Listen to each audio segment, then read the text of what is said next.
Solo un mesetto fa eravamo qui a commentare il pareggio per 1-1 in casa della Fiorentina con un bottino di 2 punti nelle ultime 3 partite e un crollo verticale che ormai a molti sembrava di fatto inevitabile e scontato. Come fai a sentirti sicuro con una squadra di Conte con il coltello tra i denti che insegue alle tue spalle, dicevano alcuni, oppure altri che dicevano il vecchio Volpone Allegri lo sta facendo di nuovo. Dopo un mese l'Inter è a 4 punti dalla matematica vittoria del 21esimo scudetto che, con un incastro, diciamo la verità, poco probabile, ma comunque non impossibile, potrebbe addirittura arrivare già il prossimo weekend che arriva. Il 21esimo scudetto, ragazzi. Quindi, che dire, ben ritrovati, amiche e amici passioni interisti, con una nuova settimana che inizia ancora una volta con delle buone notizie, perché appunto nell'ultimo weekend che si è concluso proprio ieri, e anzi manca ancora una partita che si giocherà questa sera. Sì, il Milan ha vinto contro il Verona, però il Napoli, che era davanti appunto ai rossoneri, ha perso di nuovo 0-2 contro la Lazio, portandoci quindi alla situazione che vi dicevo un attimo fa.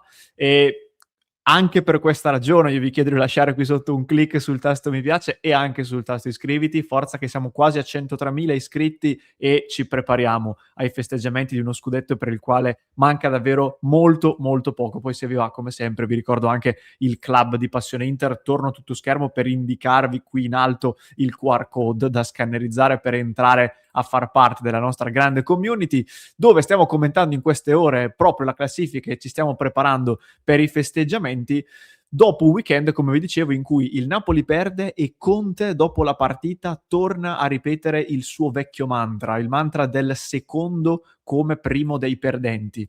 Un qualcosa che io non ho mai condiviso, per me è una grande sciocchezza, questa che più di una volta ha detto Conte, però immaginate solo quanto stia rosicando oggi che si trova ad essere lui effettivamente il primo dei perdenti, perché come avete visto in classifica il Napoli al momento è secondo a pari punti con il Milan a quota 66 e ci vede sempre più lontani. Dall'altra parte, visto che citavamo il Milan, anche Allegri ha detto una cosa molto interessante dopo la vittoria contro il Verona. Si è fatto scappare, vi leggo il virgolettato preciso per non sbagliarmi: quando sei in cima, dopo che perdi l'obiettivo scudetto, hai un momento di rilassamento. E qui io avevo capito che l'obiettivo del Milan fosse la qualificazione alla Champions League. Ho forse capito male? Com'è che adesso salta fuori invece quando perdi l'obiettivo scudetto hai un momento di rilassamento? Ma la realtà, ragazzi, è che come diciamo spesso, alla fine comandano i risultati. Noi ad ogni stagione siamo accompagnati da alcune narrazioni che personaggi sui social, giornalisti, media, eccetera, portano avanti un po' anche per interessi personali, non necessariamente lavorativi, ma anche per questioni di legami e di amicizia, come lo stesso Christian Chivu ha detto recentemente dicendo mi dispiace se magari l'amico di qualcuno non riesce a vincere e allora questo se ne dispiace. Ecco, la narrazione oggi ci sta dicendo, anche per bocca di quegli stessi che fino a qualche settimana fa parlavano con tranquillità di un Napoli e di un Milan che potevano effettivamente tornare alla carica dell'Inter, oggi ci stanno dicendo ma no, ma cioè che l'Inter vinca lo scudetto è abbastanza scontato, d'altronde era la squadra visibilmente più forte fin dall'inizio dell'anno. Ah, ok, l'Inter era la visibilmente più forte dall'inizio dell'anno. Mi pare di ricordare che però all'inizio della stagione anche tanti interisti, e mi ci metto in mezzo perché io non ho paura a ricordare quello che dicevo anche quando sbaglio, tanti interisti dubitavano all'interno cioè nei presupposti di questa stagione dubitavano dei risultati che si sarebbero potuti raggiungere, perché c'era un allenatore nuovo, con poca esperienza, soprattutto una squadra che non è stata rinnovata particolarmente dopo la devastante stagione scorsa, era anche legittimo, secondo me, avere qualche dubbio. Ecco, però più di qualcuno ci metteva addirittura a fatica nei primi 4 posti ad inizio stagione, e oggi invece salta fuori che l'Inter vince in maniera scontata questo scudetto perché era nettamente la squadra più forte, e giù di giustificazione alle altre. Il Napoli ha avuto gli infortuni, il Milan ad Allegri non hanno preso un attaccante, eccetera, eccetera. Vabbè, siamo un po' sempre alle solite. Oggi invece l'Inter però, come dicevo, si trova lì, si trova a 4 punti dalla vittoria del 21esimo scudetto, anche senza vincere gli scontri diretti. Pensa un po', ce lo daranno questo scudetto alla fine, nonostante questo? Anche questa cosa ha fatto arrabbiare molti. Pensa il livello basso della Serie A che viene vinto da una squadra che non ha mai battuto le sue competitor. Questo è un altro grande cavallo di battaglia quando l'Inter vince. La Serie A è di livello basso, quindi non conta niente. Invece in Champions League cosa avete fatto? Siete usciti con il Bodo. E vabbè, siamo usciti con il Bodo, però intanto il 21esimo scudetto ce lo portiamo a casa. Io non so se la Serie A sia di livello basso, anche perché molte volte mi sembra che questi discorsi siano un pochino vuoti e vengano, sì, tirati in ballo, ma senza riuscire a spiegare chiaramente quello che si intende dire. Io continuo a pensare che la Serie A non avrà il tasso tecnico e la qualità di altri campionati più ricchi e più importanti, su tutta la Premier League, ma non solo. Rimane però un campionato che a livello di numero di squadre che possono competere per ogni obiettivo è un campionato difficile, è un campionato che anche nell'ottica di un calendario che poi si integra con le coppe europee dà dei problemi alle squadre italiane. Le italiane non sono come il Bayern Monaco e il Paris Saint-Germain, per dirne due, che in campionato fanno un po' il bello e il cattivo tempo, poi arrivano alle coppe europee e se la possono gestire con una certa tranquillità, avendo anche una rosa che tra l'altro è nettamente più forte e più lunga rispetto alle italiane. L'Inter, per arrivare a questo scudetto, come dicevo prima, ci ha rimesso la Champions League.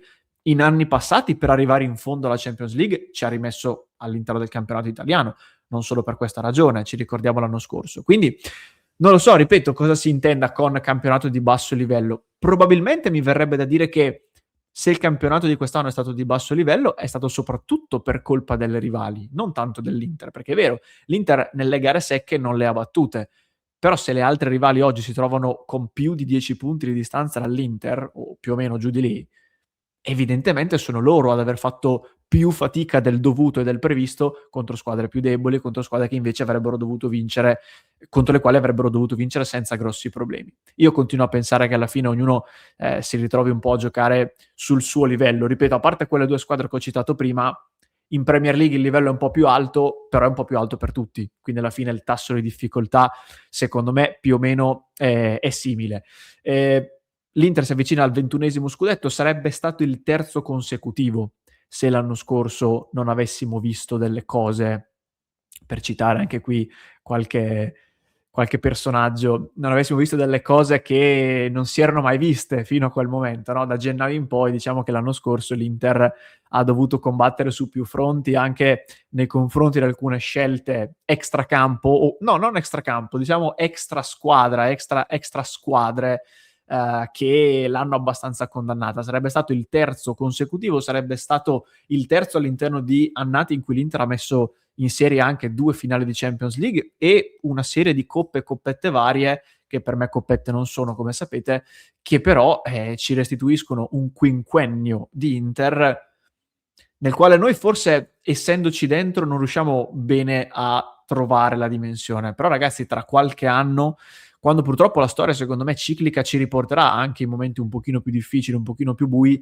ci ricorderemo di questo quinquennio come di un quinquennio veramente felice, veramente positivo. Quindi questo anche per ribadire, godiamocelo, perché non è scontato. Tutte le vittorie, nonostante quello che ci dicono da fuori, non sono scontate e quindi stiamo vivendo una delle fasi più belle comunque della storia dell'Inter. Una storia dell'Inter, e vado verso la chiusura, che mi ha fatto pensare a due cose.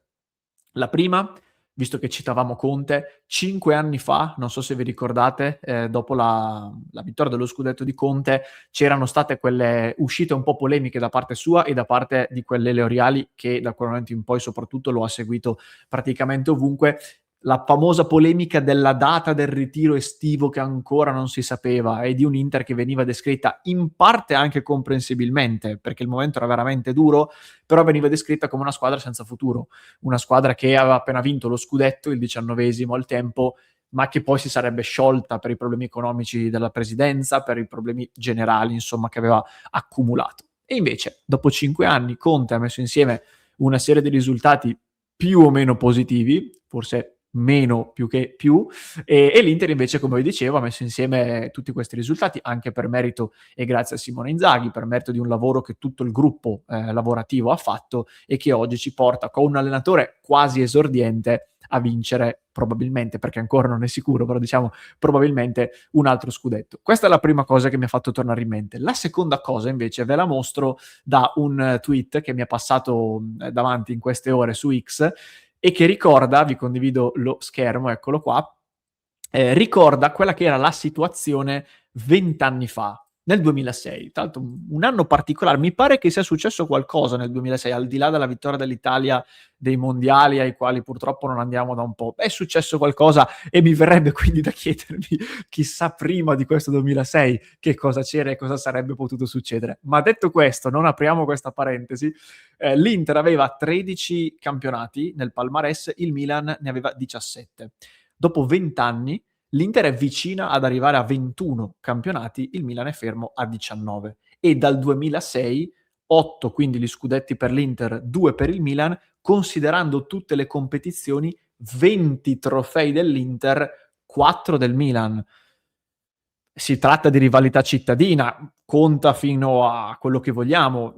Anche qui io non avevo questa percezione, cioè ho dovuto rifletterci un attimo, non sembra, non so se avete anche voi questa sensazione, ma non sembra, soprattutto negli ultimi anni, che la distanza sia stata così ampia tra le due. E invece questi sono i numeri che vengono fuori. Certo, c'è stato un blocco centrale dal 2010 al 2019 più o meno, anzi 2011-2019, in cui entrambi hanno fatto molta fatica, però nella coda dei primi anni 10 l'Inter ha vinto tanto, dal 2019 al 2020 in poi, negli ultimi 5 anni l'Inter ha vinto tanto, il Milan invece ha sempre fatto un po' di fatica. E quindi anche qui ci prendiamo questa rivalità, visto che c'è sempre anche l'immagine qua, c'è sempre il discorso della prima squadra di Milano. Beh, insomma, la classifica lo dice, i trofei lo dicono, tante cose lo dicono. Questo era il campionato, ragazzi, però in chiusura una piccola parentesi anche sulla Coppa Italia, perché sapete che io ci tengo, io non parlo mai di coppette, per me è un discorso veramente anche un po' svilente nei confronti della competizione in sé. Secondo me coppette non esistono coppe più importanti di altre, questo è chiaro, però non parlo praticamente mai di coppette. La Coppa Italia secondo me è un trofeo che intanto sarebbe il 10° della nostra storia, come vi ripeto da tempo, e io spero di vincerlo il prima possibile, perché è un altro piccolo traguardo che comunque è significativo e sarebbe la ciliegina sulla torta di una stagione che si chiuderebbe davvero con un voto altissimo, e poi ne parleremo anche di questo. A questo proposito vi mostro anche le ultime, per tornare a parlare anche un po' di campo dopo questo monologo generale sulla situazione, le ultime su Inter-Como, gara che si giocherà domani alle ore 21. Noi come sempre saremo in diretta su Passione Inter dalle 19:45 per questa partita. Ci sono ancora dei ballottaggi, quindi le formazioni che vedete a schermo non sono sicure e definitive. Per l'Inter, focalizziamoci su di noi, dovrebbe essere confermato Josep Martinez in porta, che contro il Cagliari ha fatto un po' di rodaggio proprio per essere pronto per questa partita. Potrebbe tornare dal primo minuto Bissek, questo è un dubbio tra Bissek e Acerbi. Bissek però dovrebbe recuperare e potrebbe essere lanciato subito dal primo minuto. In caso contrario Akanji scalerebbe a destra e verosimilmente tornerebbe Acerbi al centro della difesa. Buone sensazioni anche su Bastoni, che ha saltato la gara col Cagliari, però sembra stare meglio, quindi potrebbe essere della partita. Centrocampo titolare con Zielinski che torna in campo dal primo minuto. In attacco, attenzione, potrebbe esserci la chance per Enjuan Bonny, che potrebbe partire titolare al posto di Pio Esposito al fianco di Marcus Thuram, in attesa che anche il nostro capitano Lautaro Martinez recuperi. Ci vorrà ancora un po', perché verosimilmente salterà anche il Torino, però potrebbe tornare magari proprio per quell'Inter Parma che ad oggi realisticamente sembra essere la partita effettiva in cui l'Inter potrebbe raggiungere la matematica. Come vi dicevo all'inizio, c'è una chance già per questo weekend, però il Napoli non dovrebbe battere in casa la Cremonese. Ora non diamo limiti alla provvidenza, ma non credo che addirittura il Napoli non riesca a vincere in casa contro la Cremonese, però lo vedremo. Nel caso, come sempre, saremo qui a commentarlo. Adesso però, per queste 24 ore, total focus sulla Coppa Italia. Andiamoci a prendere questa finale dopo lo 0-0 dell'andata, una finale che ci vedrà affrontare una tra Lazio e Atalanta, quindi anche lì vedo che i nostri rivali di questo campionato di così basso livello non sono arrivati manco in finale di Coppa Italia. Porca miseria, pensa a te. Vabbè, comunque andiamoci a prendere questa Coppa Italia. Grazie per avermi seguito fino a questo punto. Mi sono preso questo piccolo spazio per non so se definirlo sfogo, diciamo una panoramica generale, ma con il sorriso, perché il momento è positivo. Vi invito ancora una volta a cliccare sul tasto mi piace qui sotto, ad iscrivervi al nostro canale. Se vi va, passate anche nel club di Passione Inter, qui c'è il QR code, se no www.passioneinter.club. E poi, come sempre, Per chi ci segue in podcast lo trova in descrizione, mentre per chi ci segue su YouTube vi lascio qui alla mia destra un altro contenuto da recuperare.